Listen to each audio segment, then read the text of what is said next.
Assalamu alaikum. Hello and welcome to this special live broadcast. I'm Kashif Shahzada, and today I'm going to have a discussion with Claire Khaw, who has been a regular guest at my YouTube channel, and she identifies herself as an agnostic. Me being a Muslim, will be having a dialogue with somebody who identifies as an agnostic. Now, agnosticism, for clarification, is somebody who does not subscribe to a religious belief system or a religious worldview. He is described or she is described as an agnostic. There are people who believe in religions, who believe in revealed morality, who believe in God, and they are identified as theists or believers. But at the same time, there are individuals who do not believe in religion, who do not believe in God, and they can be, if I'm accurate, they can be divided into two categories. One are atheists. Atheists are individuals who claim that there is no God. There is no God, and they have a position of certainty on that. At the other end are agnostics. Agnostics are individuals who are saying that we do not know whether there is a God or there isn't. We do not know whether there is revealed morality or not. So they are more of coming from a position of neutrality rather than certitude. So, Claire, over to you. Is that a fair definition of who an agnostic is? Yes, that would be my position. I'm saying that nobody really knows. We can feel certainty one way or the other, but the most intellectually respectable position is to understand that you can't prove the opposite to the person who holds the other position to you. So if you want to persuade the other person who wants to believe in God that God doesn't exist, you won't be able to, because he'll be able to find reasons, and the same for an atheist when you want to. Because people are motivated by their beliefs, and there is a reason why they believe in a certain thing, and the reason why atheists don't want to believe in God is because they prefer not to be subject to the restrictions that believing in God would put them under, because they would have to logically and necessarily obey God's laws. And I'm saying that obeying God's laws, whether you believe in God or not, would have beneficial effects on your society. But I don't want to argue with anyone about whether God exists or not. I'm just saying, we choose to believe, and this choice would be based on politics and morality. Right. That's really interesting. For viewers who have been regularly visiting my YouTube channel, they can note that Claire and I have been in conversation quite a lot of, on a lot of occasions, and she has taken a very keen interest in Islam. In fact, if I am correct, that we were in touch way back in 2008 or 2009, and since then she has been engaging with Islam, with Muslims, and she takes a particular interest in the Qur'an, in the Holy Qur'an, which is the book of Islam, the religious scripture of Islam, and she has a particular interest in this book. Claire, would you kindly apprise us as to what motivates you to take an interest in Islam and in the Quran in particular? Could you please elaborate on that? I'm afraid it was because of 9/11. I think it was in 2006 that I actually got round to reading the Quran, but I'd always been interested in politics, and I suppose what I do is I think to myself, this is a problem. Why don't they solve this problem with this? It seems obvious to me, and they never do. They never do the obvious rational thing, and that made me wonder why. And of course I understand that whatever I proposed would be considered too radical by Western governments. And after I read the Quran, I realized that a lot of things that would be considered radical by Western governments is in fact approved of it by the Quran. So I kind of grabbed it with both hands and ran with it.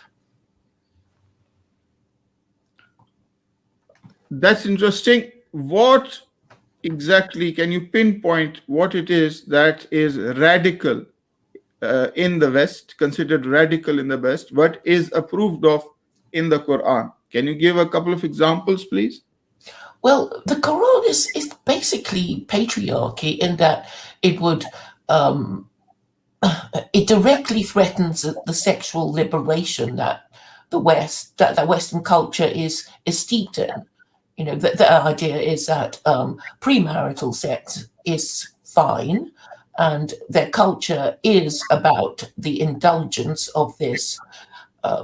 Well, in the olden days, in the West, it would be called a mortal sin, fornication, sodomy, but now it's a recreational activity.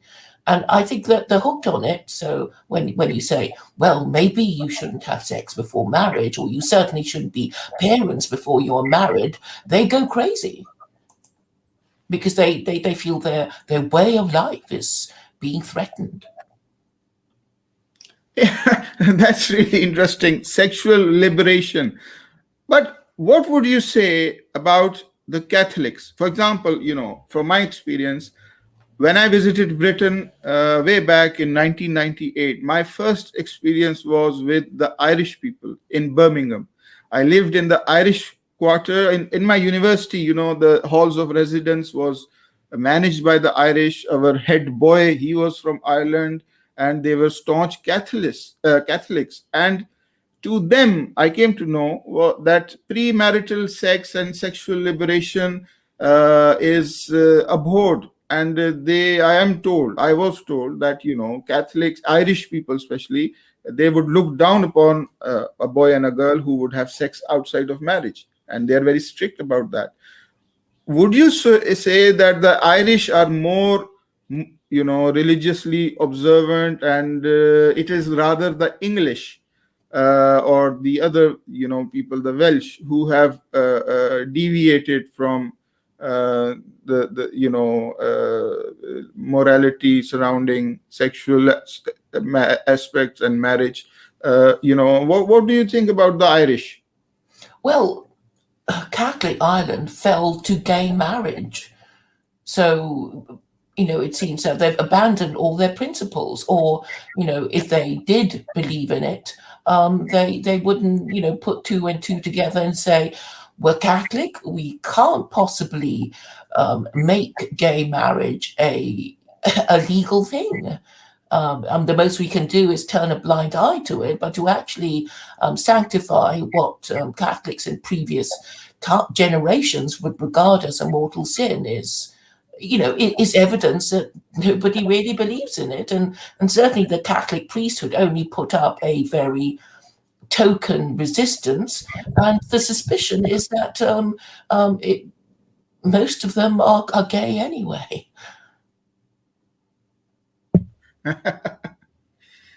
That's interesting. Okay. Now, as we discussed earlier, you said that you would be reading a passage of the Quran in its original language, in Arabic, and that is the first chapter, the first surah of the Quran, Surah Al-Fatiha, or the opening. Would you like to do that? And, would you like to apprise us of your reading of the Quran in its original? And am I correct that this is your first attempt ever to do so in a public setting? Yes, I've never done it before. So I'd be very glad if you could correct me on any, on my pronunciation and intonation. Certainly. Let me just give a little bit of a background to this Surah Al-Fatiha, chapter number 1 of the Quran. This chapter of the Quran is the most oft repeated chapter as part of Muslim daily worship is concerned. Muslims, they are required to perform the salah or the prayers 5 times a day. And in that prayer, you can see it's a physical act. They stand up, they bow down, they prostrate themselves. In that prayer, they first have to recite this chapter, Surah Al-Fatiha. And this chapter is essentially, it's a supplication for somebody who believes in God to go on a journey in life, to start a journey, to embark on a journey on the path that God has prescribed. This is the subject matter. It's a prayer. And, you could say that the Christian Lord's Prayer is somewhat having a similitude in terms of liturgy. Like, the Lord's prayer is repeated very often, and every Christian knows the Lord's Prayer. Similarly, Al-Fatiha, the first chapter of the Quran, is something which every Muslim has to recite in the 5 canonical prayers. And those prayers have 17 units, and also a minimum 17 times a day. An observant Muslim reads this prayer, and children memorize it at heart. It's the beginning, it's the opening to the Quran. Somebody who wishes to take a journey to the Quran, he has to say this prayer. So, Claire, over to you. Please try an attempt, and by all means, if there are any promptings, I'll indicate that to you. So, over to you, Claire. Aren't you going to say it first before I do? Yes, sorry, I forgot. I'm sorry. Yes. Okay. So I'll read the words in Arabic. First of all, Bismillahir Rahmanir Rahim. Bismillahir Rahmanir Rahim. In the name of Allah, the most gracious, most merciful.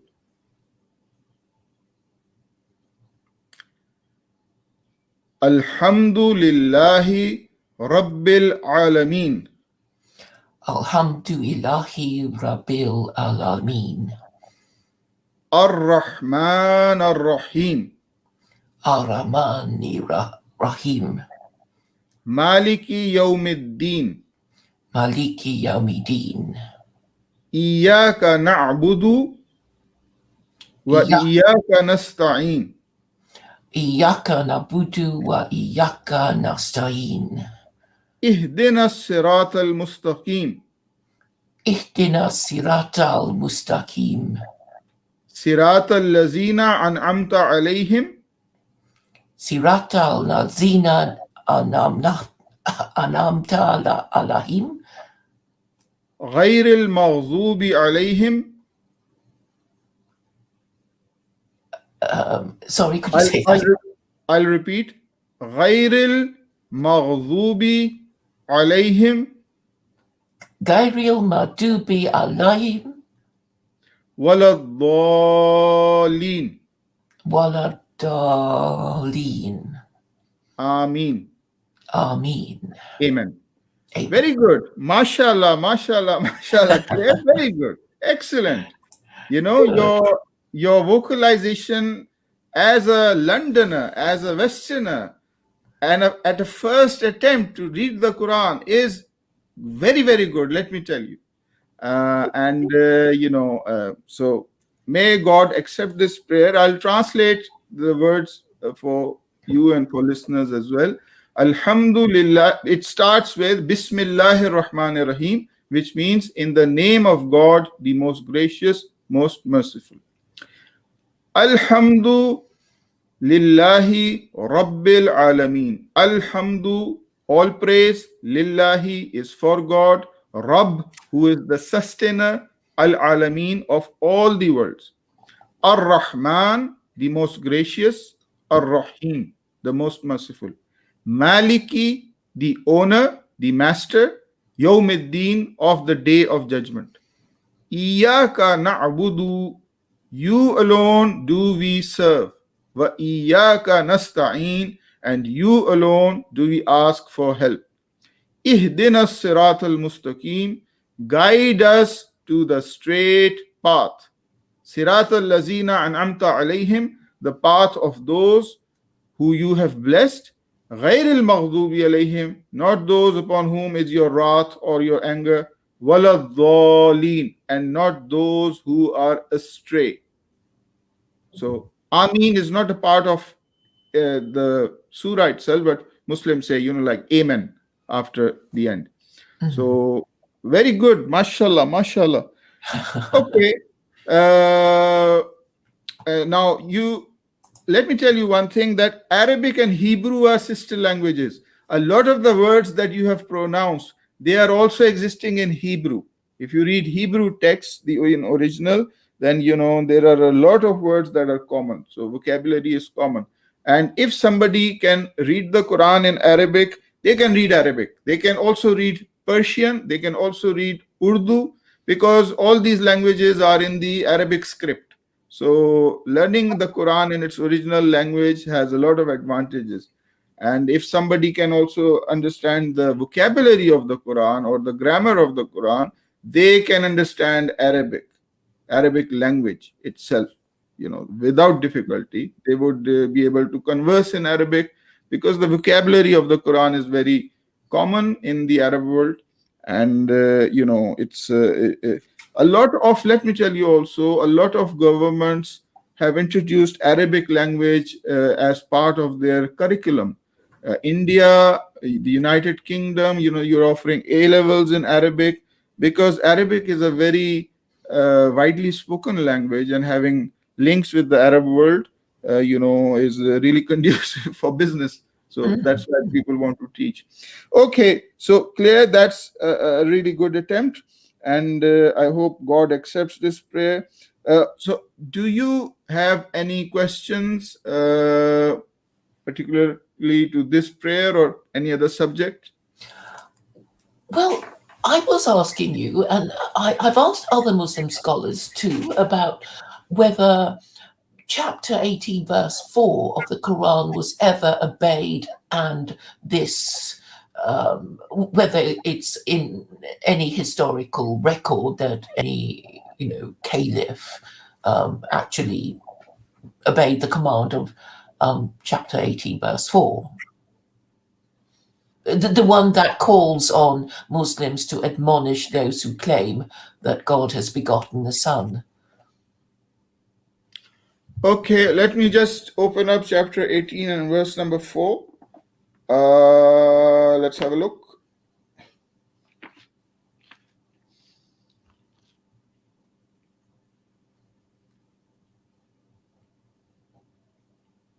Okay, chapter 18 and verse 4.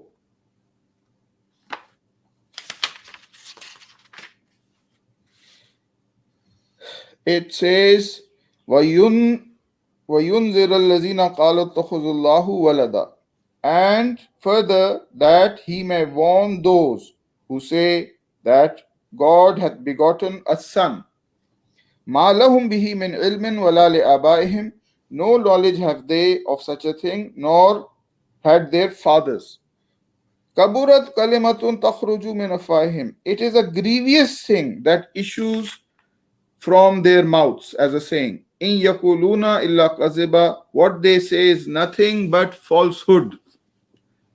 Who are the people who say that God has begotten a son? This is the question, right? Yes. And who are the Quran will give the answer itself. Let me just quote you a verse. The Quran will itself identify who are the individuals who say that God has begotten a son, according to the Quran.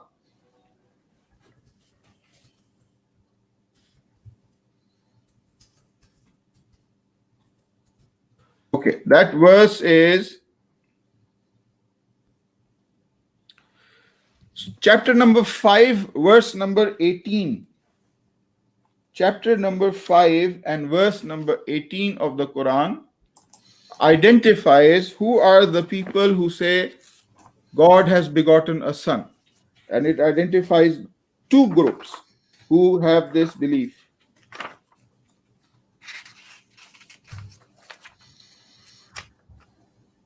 Chapter 5, verse 18, it reads, وَقَالَتِ الْيَهُودُ وَالنَّصَارَى. Both the Jews and the Christians say, نَحْنُ أَبْنَاءُ اللَّهِ وَأَحِبَّاؤُهُ. We are sons of God and His beloved. So, who are the people who are to be warned by the Muslims about the belief that God has taken a son? وَقَالَتِ الْيَهُودُ وَالنَّصَارَى. The Jews, number one. وَالنَّصَارَى, the Christians, number two. They say, نَحْنُ أَبْنَاءُ اللَّهِ وَأَحِبَّاؤُهُ. We are the sons of God and His beloved. So, both groups, the Jews as well as the Christians, need to be reprimanded about this belief. God does not begot a son. Having a son, whether in a literal sense or in a metaphorical sense, this phrase is not existing in the Quran. God has not been called as the father in the Quran anyway. And this belief that God has a son is refuted by many, many verses of the Quran. For example, chapter number 112 is Suratul Ikhlas, the chapter of purity. It reads, Qul huwallahu ahad. Say, God is one and only. Allahu samad. God is the eternal, the absolute. Lam yalid wa lam yulad. He does not beget, and He is not begotten. Wa lam yakun lahu kufuwan ahad. And there is nothing similar like Him. So He does not beget, He is not begotten. This is the position of the Quran, and both the Jews as well as the Christians. It's not just the Christians, mind you. The Jews also say we are the sons of God. If you read the Hebrew scriptures, there are many references to God having a son. And the sons of God saw the daughters of men. I'm quoting the Bible. There are passages like that. So this belief, the Quran corrects the New Testament as well as the Old Testament, the Hebrew scriptures as well as the Christian scriptures regarding this belief. Now you asked, is anybody doing that? Yes.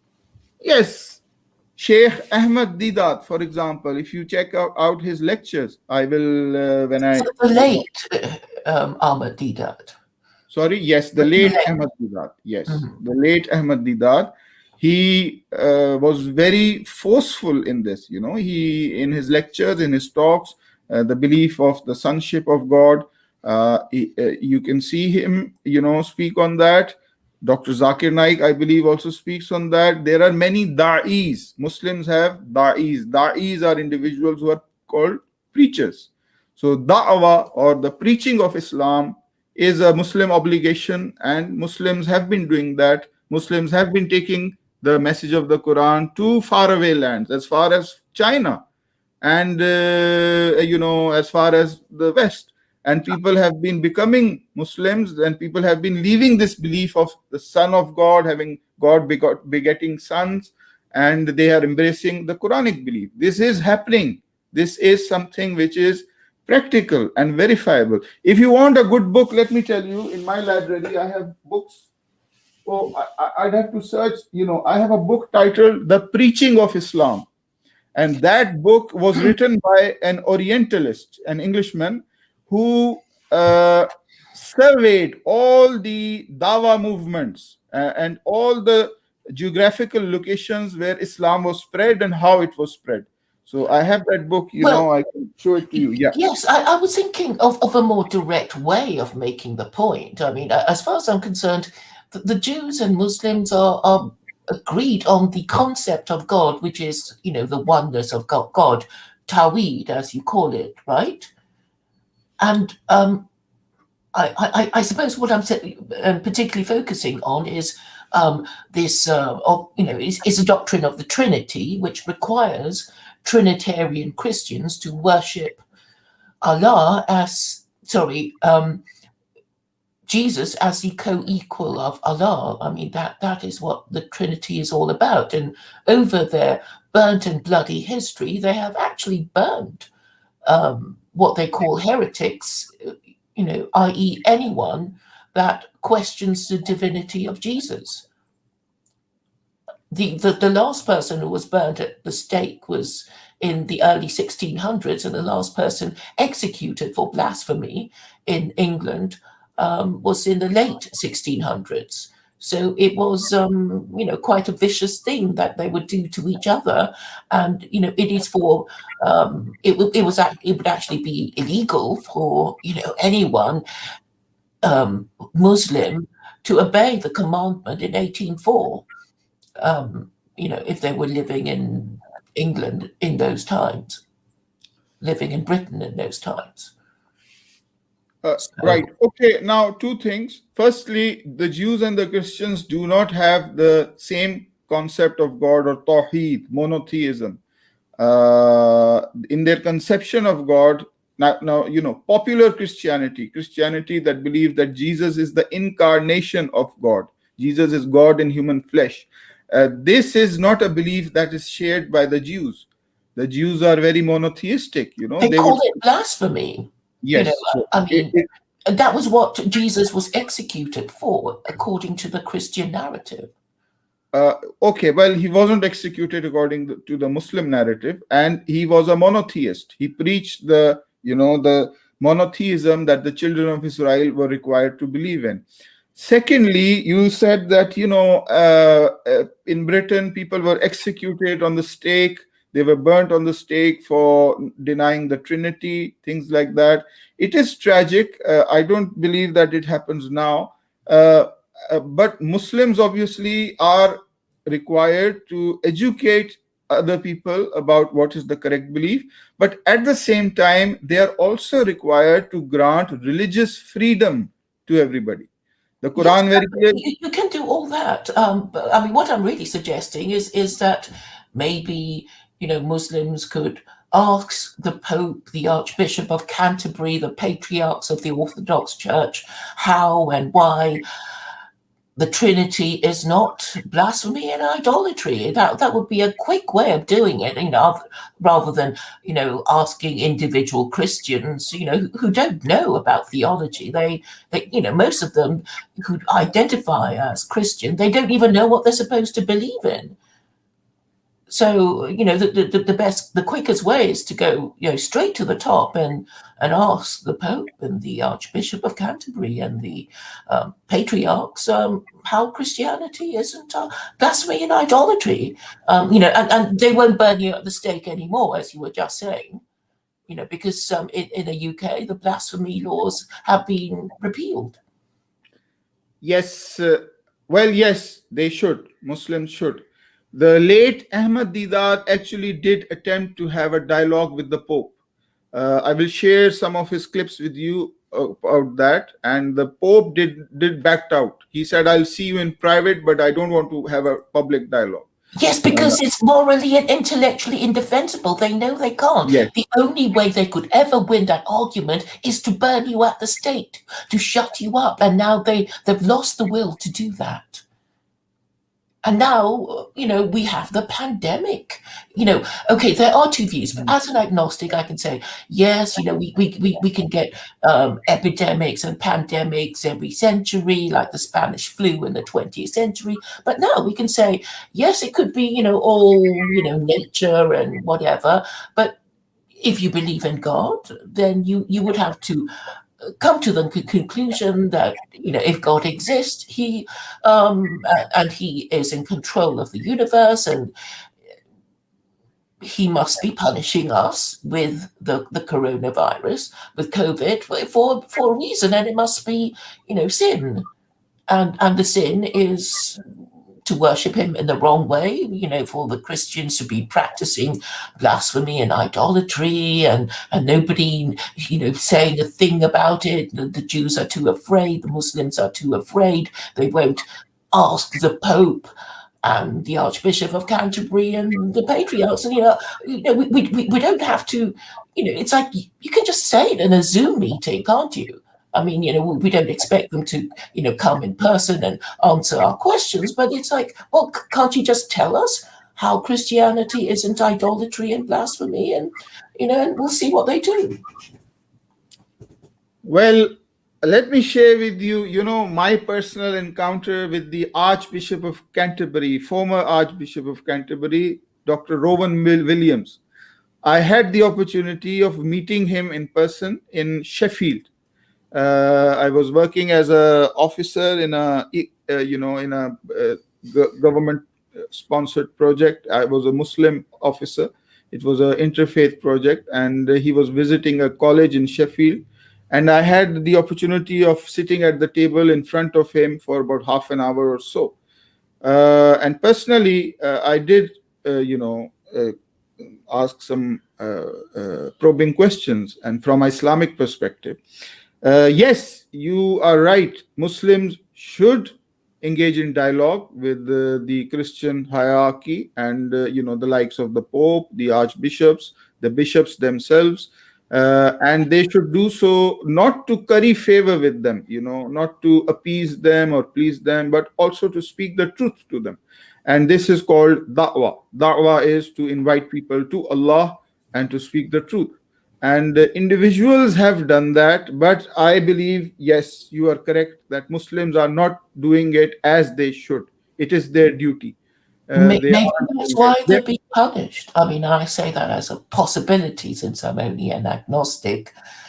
But Yes, sorry, on that point as well, I will refer you to a clip of the late Ahmad Didat, that, if Muslims don't do that, if Muslims don't speak about their faith, they don't deliver the message, then God will punish them. God will produce another people in their place. This is very important, and it is a very important point that Muslims have a duty to speak to the Christians, to apprise them that belief in the Trinity, belief in the sonship of God, belief in the divinity of God, Christ, these are concepts which are wrong, and God does not approve of these. And whether they accept it or not, it's up to their free will. But the Muslims have a duty to convey that message, and individuals have been doing that.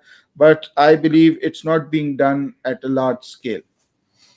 yes, I mean, I'm so glad you mentioned the Archbishop of Canterbury, but I was thinking in particular of Justin Welby, because some years ago he was in church and he was, just talking to the congregation, and he was, there with his sleeves all rolled up and saying, "Ah, sometimes I doubt the existence of God, but I'm sure that Jesus existed." And when I heard it, I was so shocked because, in my head, it's a Trinity. It's like you're supposed to believe in the Trinity. It's not enough that you believe in God. You actually have to believe that Jesus is God. And he didn't seem to know that. The Archbishop of Canterbury didn't even know that that was what he was supposed to believe when he said, "Oh, sometimes I doubt God's existence, but I'm sure Jesus existed." You can still find it, I think, in the Telegraph, or the Guardian when he actually said it. I was I was so stunned, and I did go on about it, and then there was a message that saying, what Justin Welby said. It doesn't mean that he doesn't believe in the Trinity. It means blah blah blah. But it's kind of he revealed himself, and unfortunately, a lot of Christians or people who call themselves Christian don't even know that this is what they're supposed to believe. You see, that they think it's something to do with believing in God, through Jesus, which seems fair enough, but they don't actually know the nature of the doctrine of the Trinity, which actually executed a lot of people in its time and caused a lot of suffering. And this is the other interesting thing. It's like, the first opportunity the Europeans had to not be forced to say this anymore was after the American War of Independence, when suddenly they had the First Amendment, right? They had the First Amendment, which allowed people, Americans anyway, to deny the Trinity without consequences. But isn't it interesting that the First Amendment is okay? Thomas Jefferson drafted the First Amendment. Well, actually, he drafted the Virginia Statute of Religious Freedom, giving the people of Virginia religious freedom, and it subsequently became the First Amendment, and the White House Quran belonged to Thomas Jefferson. And he had certain views, and 5 of the founding fathers of America were not Christian. They refused to affirm the Trinity, even though they came from a Christian background, because I think they hated the idea of being forced to affirm this when it was clearly absurd, and nobody could explain how Jesus became of co-equal substance with God. So yes, you see, there are two things. Number one, Jesus didn't claim to be God, and did not preach the Trinity as far as the New Testament text is concerned. We clearly find that. And at the same time, there are also Christians who are not Trinitarians, they are Unitarians. There are many Christians. And even in the likes of the Church of England, I have met individuals who would say that they subscribe to the Church of England, but at the same time they say, no, I don't believe in the Trinity. Okay, no, I don't believe that Jesus is God. I believe he's a prophet of God or son of God, but I don't believe he's co-equal to God. There are individuals who maintain this position even within the churches themselves. Now, it all depends on what your outlook is. Are you a staunch Trinitarian? Are you open to discussion and reflection and investigation? So it all depends on that. But as far as the Muslim position is concerned, the Trinity is, Quran says, لَقَدْ كَفَرَ الَّذِينَ قَالُوا إِنَّ اللَّهَ ثَالِثُ الثَّلَاثَةِ. Indeed, those who say God is one in three, as in a Trinity, they commit kufr. They reject God. It's a belief that rejects God. So I'm not surprised that Justin Welby says, I believe in Jesus, or I don't have doubts on Jesus, but I have doubts on God. Because if he is a Trinitarian, according to the Quran, that belief is blasphemous. It is not correct. So Muslims have a duty to correct that belief. Now, quickly, I want to ask you, as an agnostic now, you are engaging with the Quran. Are you more leaning towards belief in God? Do you believe that this book, has merit? It is God's communication? Do you have some sort of a perception like that? Does this book bring you close to God? This is my question. Reading this book, has it opened up who God is? That to you. I would unhesitatingly say that the Quran is the best guide to humanity, whoever wrote it. So, and whether God exists or not is, we should just choose the best available guide. And obviously, if you want to obey God's laws, you would incline towards belief because you see the utility of belief. It would help you obey these laws for longer if you did believe in God. So, that is my position. And, I'm quite happy to say that, you would logically and necessarily incline towards belief in God in order to obey those laws and also, feel more confident in proposing, this thing, because, I'm afraid the West doesn't have a moral system. They don't really believe in Christianity. It has no, the laws of the West do not reflect the values of Christianity, because they've basically gone against everything now, and that's because they don't really believe in Christianity, including the Archbishop of Canterbury. So if he doesn't really believe in the Trinity, then he's not even Christian. And if he's not Christian, what's he doing being Archbishop of Canterbury? And the same, you could ask the same of the Pope. And maybe privately they don't believe, but they know that to hold on to their jobs, they would have to say that they do believe, you see. And of course, it is quite a cushy job. You are Archbishop of Canterbury. That those roles held great authority, in previous centuries. Okay, you said whoever wrote the Quran. In your view, who wrote the Quran? There is one view that God did, and there is another. I mean, but people who don't know Islam will say Muhammad did, and I'm saying, if he didn't, then maybe a committee of very clever, wise men wrote it. But who is to know? But maybe we shouldn't argue about it, except to say that it is the best available guide to humanity. So whatever our individual beliefs, we should consider it seriously, particularly in the West, where the rule of law is apparently breaking down. Human beings, can they come up with the best guide for all humanities? Can a group of humans with their own prejudices and vested interests, their nationalism, can they come up with the best guide for all times for everyone? Is it possible for human beings to do that? Well, if you look on history and say, this civilization fell because of this reason, and that civilization fell because of that reason, and then, you might arrive at the conclusion saying, well, these things should be forbidden to stop your, civilization, your empire, your nation, your tribe from falling, and these other things to be avoided, and marriage and family values is, the only way of keeping your society in existence.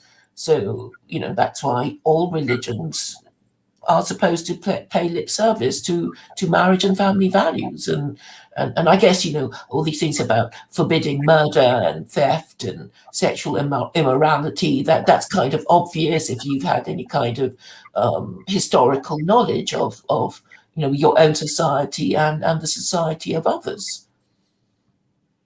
But my question remains. My question was that human beings are subjective in their rights and wrongs.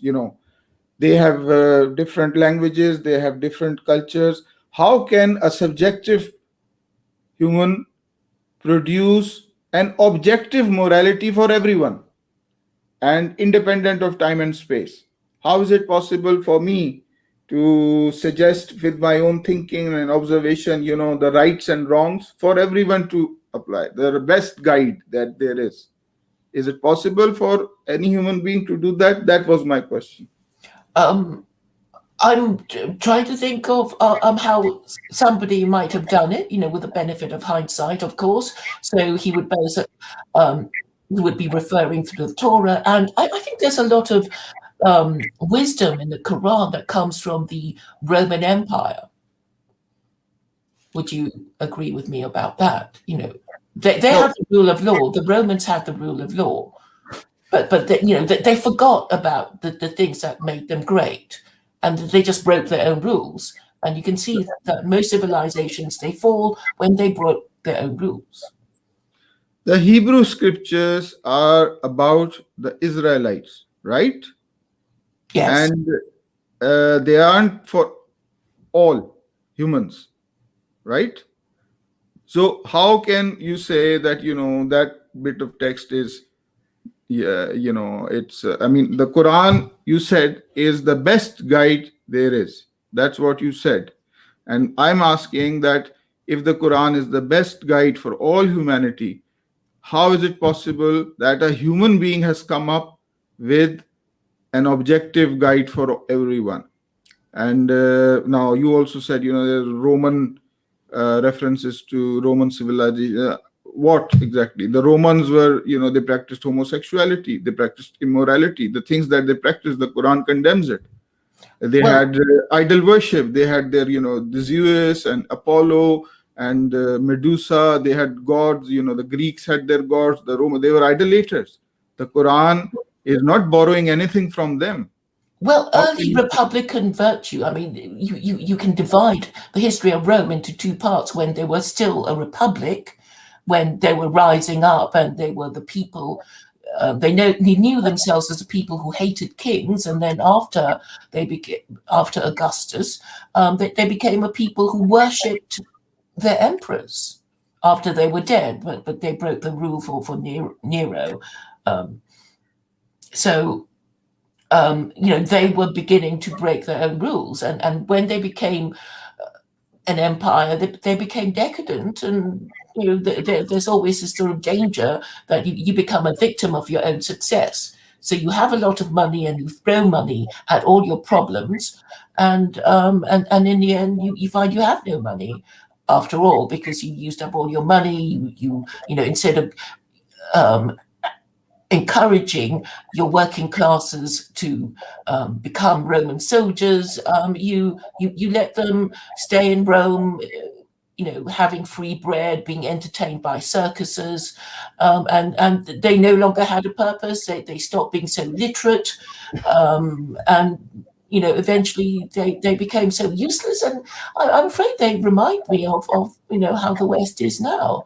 That they have a welfare class. They got their slaves from abroad to do all the work the plebeians used to do, and the plebs no longer had a purpose. And obviously, all these people from other parts of the empire were not really loyal. And then, they hired mercenaries. The mercenaries are not really a good way of running your empire, because once you give them the money and the weapons, they'll have, their own idea about, how to use it and who to use it on.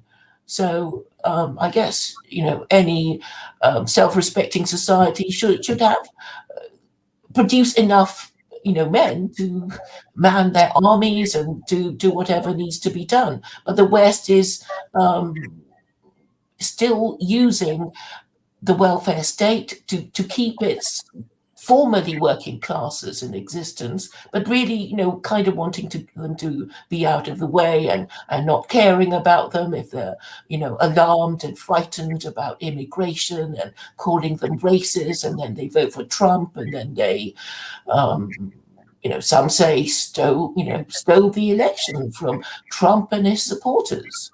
So, half the American voters believe that, and so you have a system where nobody trusts the government anymore. So it will become very difficult for the government to say or do anything and have their instructions obeyed.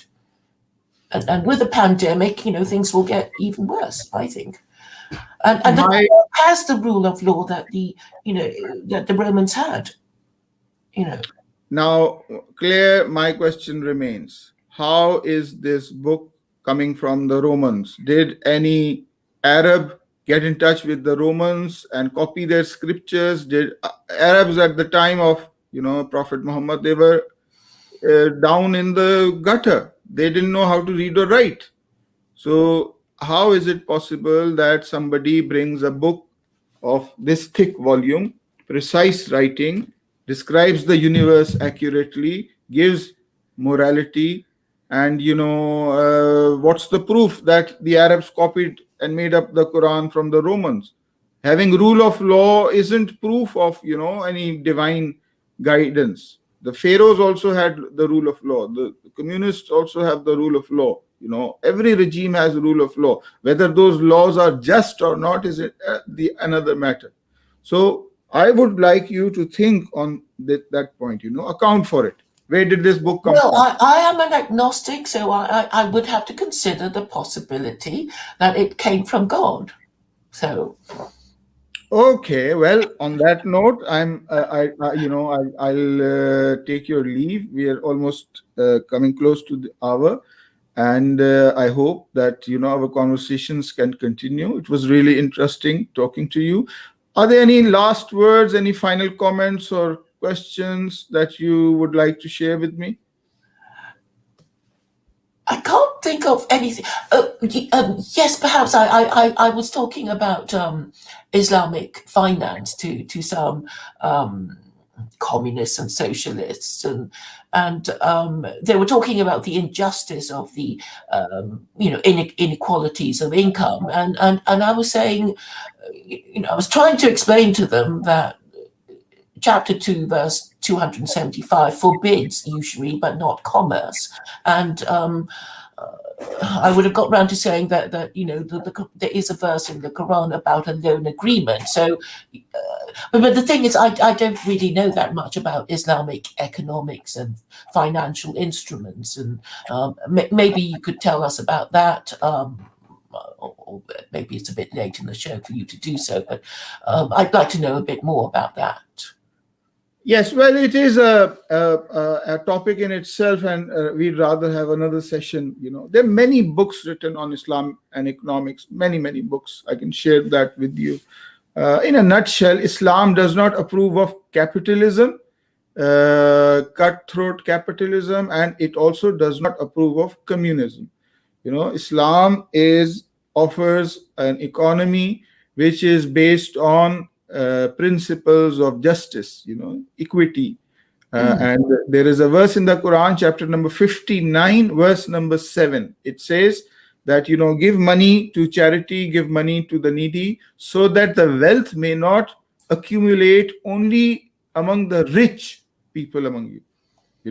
The wealth should not accumulate only among the rich. The wealth should float evenly in society. So Muslims, what they have to do is they have to work hard, right? They have to work, they have to make economic output.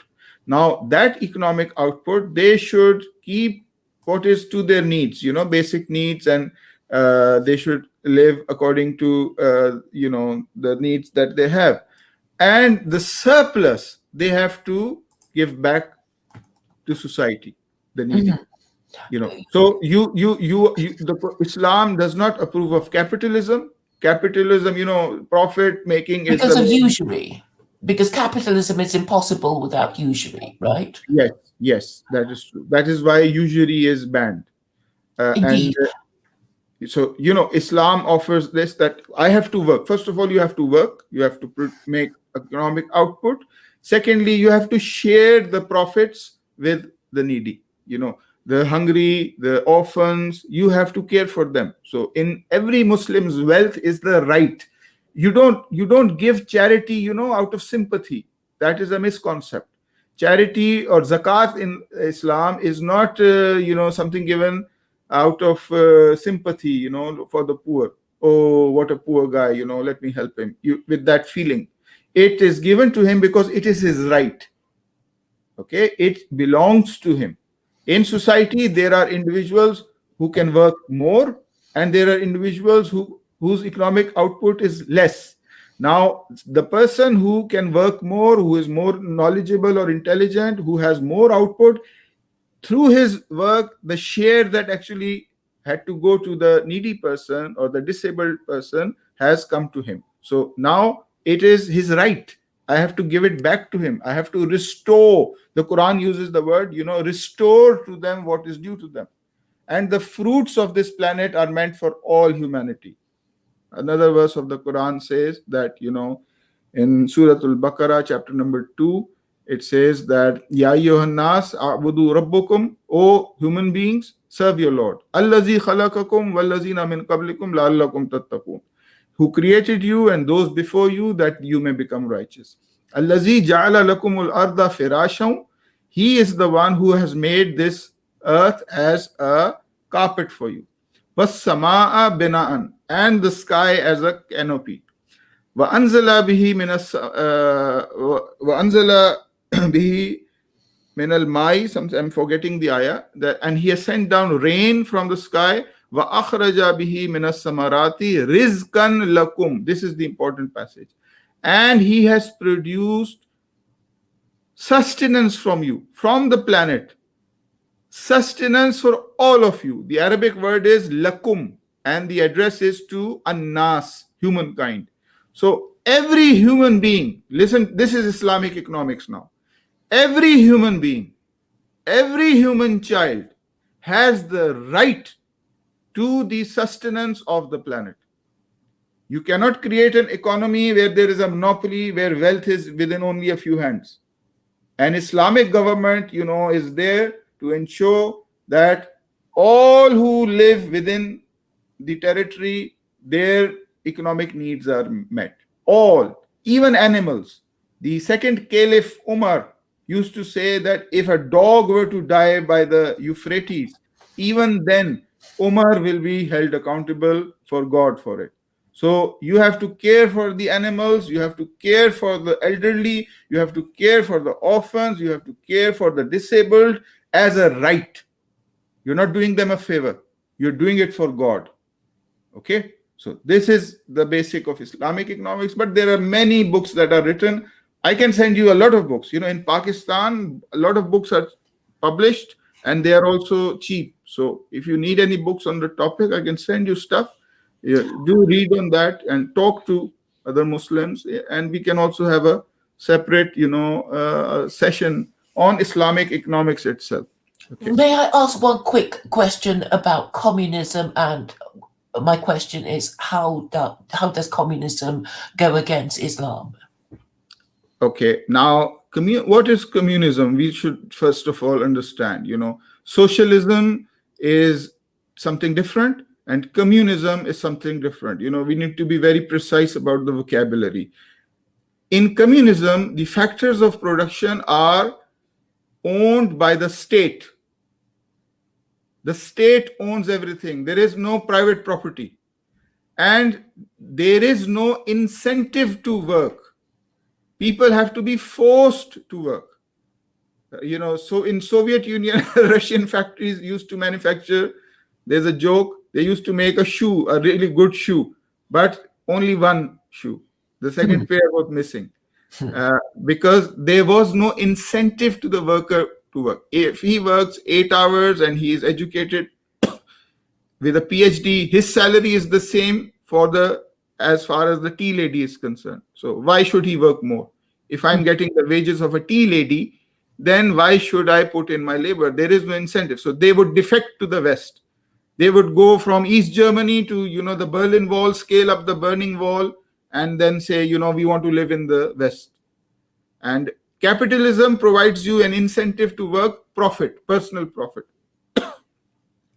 And communism is also a system in which, people get corrupted. The Politburo would be, they would live in their dachas, the Soviet Union. They would have a good lifestyle, but the common man was suffering on the road.